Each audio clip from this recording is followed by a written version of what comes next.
All right, so real quick, I got a couple of air units here. I've got a Polar, a HD, the full-size original, and a low latency micro, which we know is basically a Nebula Pro. So this will function as my kind of demo for both, or my demo, my visual aid for Nebula Pro also, because we know the Nebula Pro camera is the same. So I have been noticing, we build a lot of drones here, and there's something that's been plaguing me in our builds and our testing procedures, and it's been really bothering me as far as not being able to fully understand what's going on. But I think I've made a little bit of a breakthrough with some help from some other people in the community that I've seen some posts from and reading kind of between some lines. And so I just kind of wanted to throw this idea out there and propose that this is maybe something that's happening. I kind of would like to see if other people are having this issue. If you are, please comment on the post or the video on YouTube, wherever it is, and let me know if you're having similar issues or notice similar things, and if what I think is the workaround or fix is also helping you. But yeah, I think we need to get to the bottom of this, because I think that something recently changed, which is the Starlight, it's what, high quality mode only, no low latency mode. And I think this is actually kind of causing some issues. And let me explain how I think it's having an issue. But first, let me explain the issue I'm having. So the issue we're having is, up until really the Caddx Starlight came out, we were having no issues with range or anything. Everything seemed normal, whether we were using the micro air unit, or we were using the regular air unit, or we were using even a Nebula Pro based air unit. Literally no problems. Every time we test flew something, anytime the megabits dropped, it was always in an area we expected. But as of more recently, since we were starting to use the Polars, I didn't really notice the correlation up until a few weeks in, but I noticed that for a few weeks, I was having really, really degraded range kind of feelings, right? Like I was having megabits drop in areas that they shouldn't. In the areas that megabits usually did drop, instead of dropping slightly, they were dropping way more dramatically. I even started having a few like video fail safes that I couldn't explain. We tested lots of different things. We changed flight controllers, we changed cables, we took air units that were being powered off flight controllers and put BECs on them. We changed antennas. I even changed goggles from V2 to V1s. And every time I was getting, weird kind of situation where the megabits were just dropping, randomly in ways I felt like they shouldn't.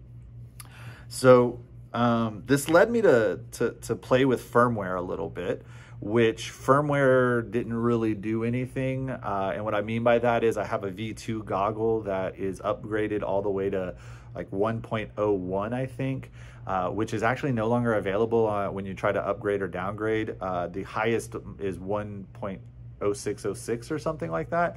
And so the V2 goggles were on older firmware. I updated those to 606. And again, still things were not really kind of working right.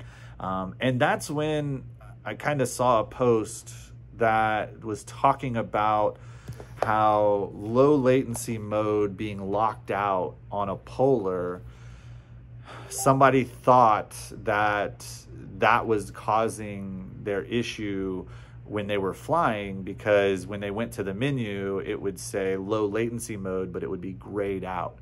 And we know we can't change the Polar to low latency mode, but it's only stuck in high quality mode. And so this is where I started thinking about it and realized when I was flying only nothing but the Polar builds, so there was about a week-and-a-half period where we basically didn't build anything but Polars, I actually didn't have any issues. And I'm starting to understand why was because the first time we bound to one of these, it was saying HQ mode. And I remember because I went through all the settings. And in HQ mode, it was, you know, again, when it started binding to other ones, the goggles was preset into that mode. Now, something that the goggles that we have to kind of understand, and this is where, again, I'm kind of posing this idea out, is the goggles, when they connect to an air unit, definitely transmit to that air unit what settings it's going to dictate for a lot of things, I believe. I could be wrong about this, but in my understanding, the air unit stores a little bit of kind of how it's set up. But at the end of the day, when you connect the goggle is what tells it, hey, I want HD mode, I want this, I want that.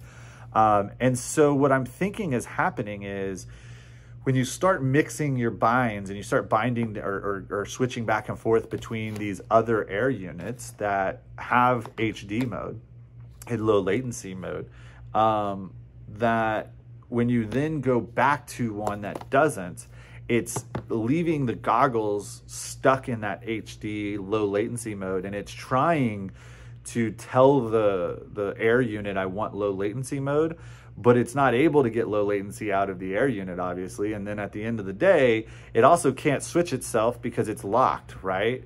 So I don't know 100% if this is the issue, but what I did do to test this, and what seemingly has worked on 1 or 2 times so far, which I just found out just a little bit ago, is take your goggle and connect to one of your full-size air units that has high quality mode, and put it in high quality mode, and then connect it back to your Polar and see if the latency issue that you're having or the video issue that you may have been having goes away. Now, the one thing about that I do think might also need to be done, and I haven't tested this yet, and it's why I'm making this video, is I'm making this video to put out there as a, hey, can we all as a group kind of start testing these theories and understanding, so we can maybe kick some information back to DJI and get an update, right?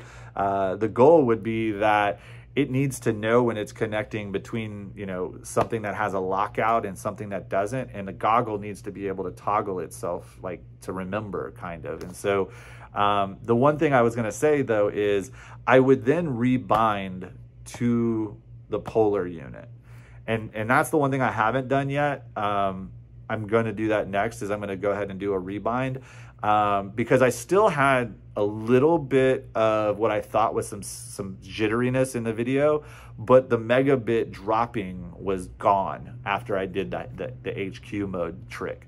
So again, the point of this video was, if you're having this issue with a Polar and you're running other cameras that are low latency mode, go in, connect it to a low latency camera, switch it to HQ mode, and then go back and rebind to your Polar and see if that fixes the issue. And if it does, or it doesn't, either way, please comment on whatever, wherever you found this video, and let's kind of get this conversation going. Because we build lots of drones, and there's got to be a known reason for this, because it's literally almost every single air unit we've had in the last 2 or 3 weeks has been doing this. So definitely let me know. Fly safe, fly smart. Appreciate you. Peace.